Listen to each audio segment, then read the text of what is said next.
Welcome to the Nevis Newscast for Monday, August 27th, 2018. I'm Fredicia Liebert. Redefining our mindsets to develop our future through holistic education was the theme under which the opening ceremony of the Department of Education's 2018 Back to School exercise was held.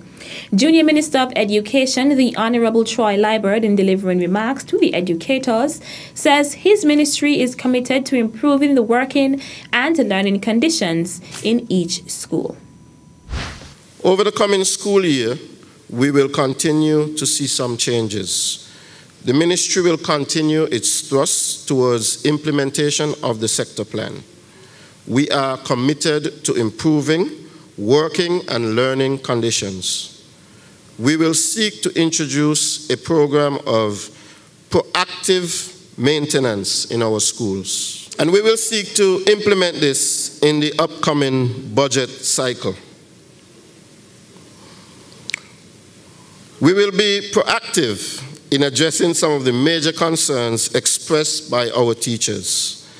I single out the issue with our year heads and our department heads in our high schools. That is an issue that we are intending to tackle in our next budget cycle. The Minister of Education pledged the continued support of the Nevis Island administration to the education sector. You who are on the front line, fighting the battle for the hearts and minds of our children, to ensure that our place as a forward-thinking and productive society is secured for the next generation, should never feel alone in this. You should know that the department, the ministry, and indeed the government is right there with you. So when I tell you we appreciate you, it will not feel like it is what it is, just talk. You will know it because you would have seen and you would have felt the actions to show it. The program was injected with other brief remarks from Principal Education Officer Paul T. Wilkin, Nevis and Nevis Teachers Union President Tricia Williams. The keynote address was delivered by Director of Youth in the Department of Youth and Sports, Zanella Claxton.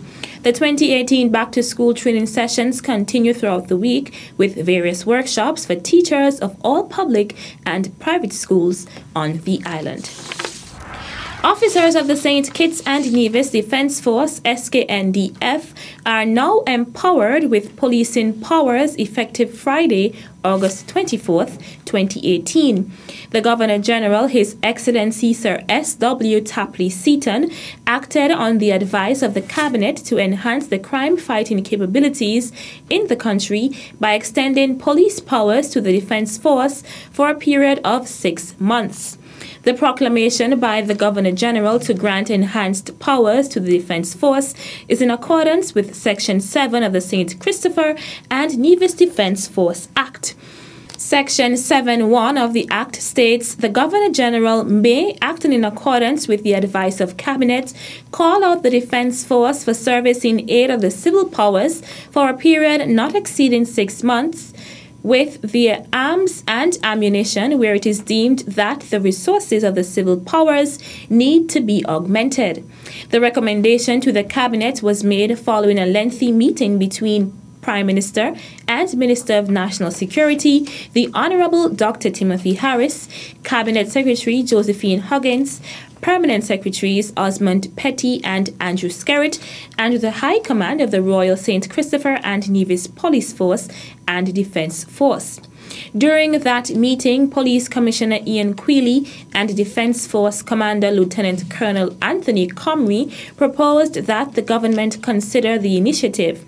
The High Command of the law enforcement agencies also included Deputy Commissioner Hilroy Brandy, Assistant Commissioner of Police Andre Mitchell, and Captain Bass of the Defence Force. A range of new initiatives will also be implemented throughout the remainder of the year as law enforcement agencies step up their mandate to protect and serve. Prime Minister Harris was quoted as saying, "My cabinet will use every resource at our country's disposal to ensure that the peace, stability, and prosperity that our people deserve are always available. There will be setbacks on the journey, but our commitment to make St. Kitts and Nevis the safest democratic state in the world will never be shaken." Still to come, 4 primary schools on Nevis benefit from OECS USAID Early Learners Program. The details at this break.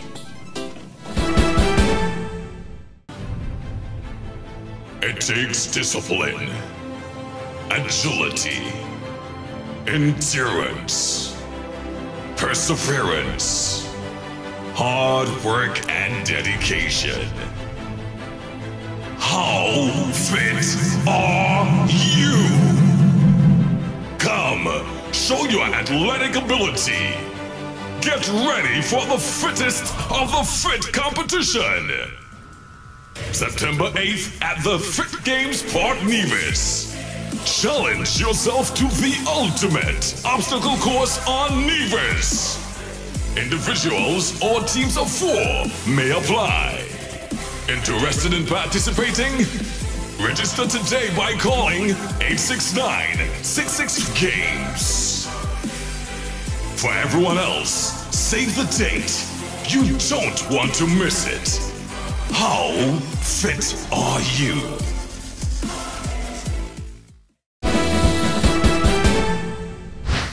Welcome back.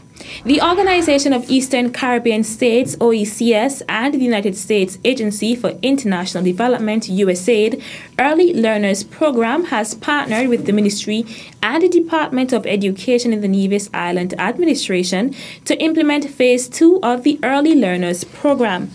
Permanent Secretary in the Ministry of Education is Kevin Barrett. We are delighted that this is happening, and I am sure the teachers who would get these resources are equally delighted.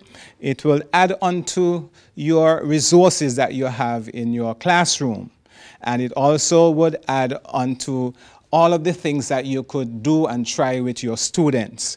And I'm hoping that from this set of resources that we have, that we could indeed see some improvement in our literacy and reading programs at school. Barrett officially handed over the items to Principal Education Officer in the Department of Education, Palsy Wilkin, who in turn presented the resources to the principals. The recipients in Phase 2 of the program include the St. James Primary School, Elizabeth Pemberton Primary School, Maud Cross Preparatory, and the Ivor Walters Primary School. Principal of the Ivor Walters Primary School, Janice Whitaker Richards, expressed gratitude on behalf of the schools.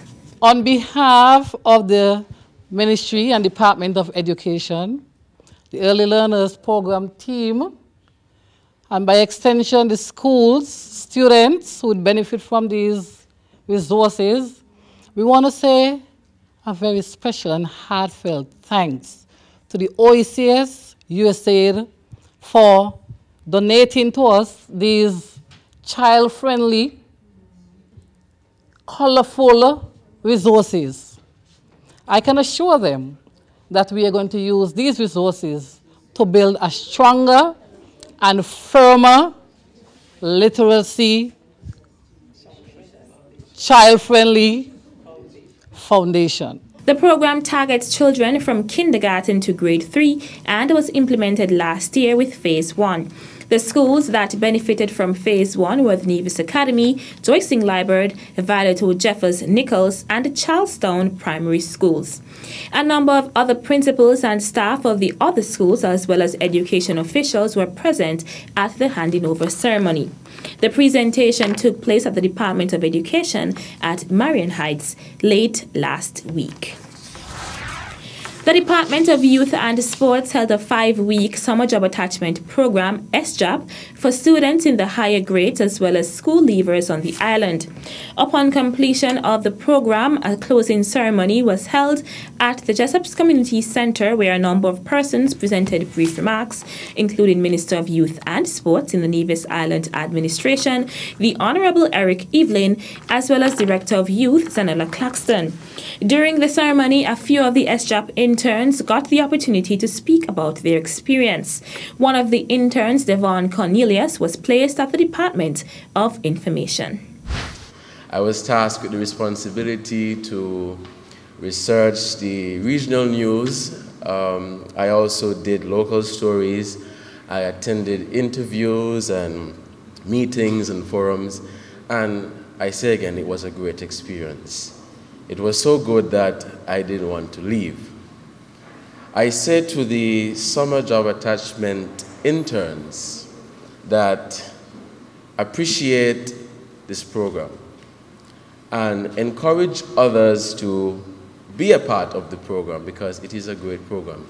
It prepares you for the world of work and it gives you a head start, and you will know what to expect, you will know what to do and what not to do. I would like to express my gratitude to the Department of Youth for allowing us this opportunity. One of the employers, in the person of Hope Merchant, owner of Revere House, also spoke about her intern, Zenzeli Kelly. When she was sent to me, I was pretty much amazed because she was one of the students that we adopted and gave lunch for 2 years in a row. So when she came in, I can recall that very morning when she came in, she said, "I'm here to see Auntie Hope." So you can imagine all of the other staff, Auntie Hope. So I said, okay, introduced her. Very, very pleasant, very hardworking. I even think they were jealous at times because she really, really put herself out there. And I am so very proud of her that I can assure her that she has a full-time job at Revere House. And to Youth and Sports, I am looking forward to continuing partnering with you. It's a great, great opportunity for the young people, and you guys grab it up. This is the 15th anniversary of the Department of Youth and Sports Summer Job Attachment Program. That's how we end this edition of the Nevis Newscast.